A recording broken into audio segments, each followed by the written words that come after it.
Hello to family, Radhe Radhe. आप लोग के मैं भोले बाबा के गीत लेके आई। अच्छा लगे तो लाइक कमेंट शेयर जरूर करना। ओम नमो शिवाय, हर हर महादेव। हरे काशी नगरिया से आइले महादेव, गौरा हनली बजर के।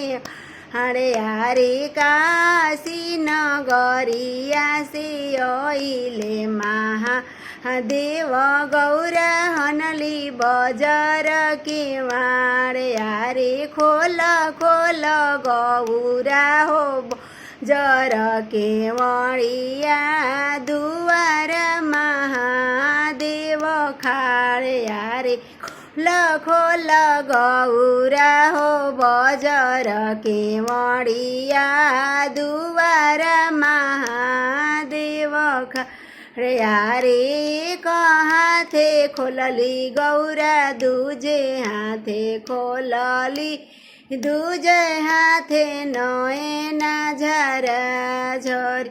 आहो काहो हसी बात पूछले ईश्वर महादेव, काहे झरा झरिलो।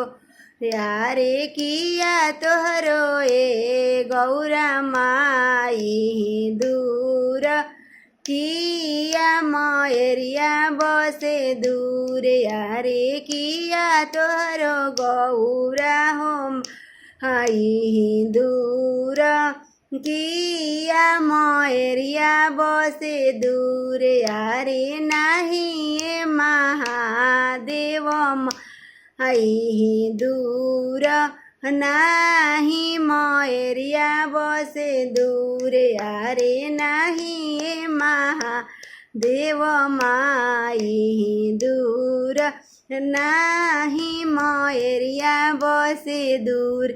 हरे भंगिया पिसत पिसत हाथावा दुखइले, नयना झरा झरिलो रे। यारे भंगिया पिसत ही हाथावा दुखइले, नयना झरा झरिलो रे। यारे कामना नगरिया से इले महादेव, गौरा हनली बजर के रे। यारे काशी नगरिया से आइले महादेव, गौरा हनली बजर के मारे। यारे काशी नगरिया से आइले महादेव, गौरा हनली बजर के।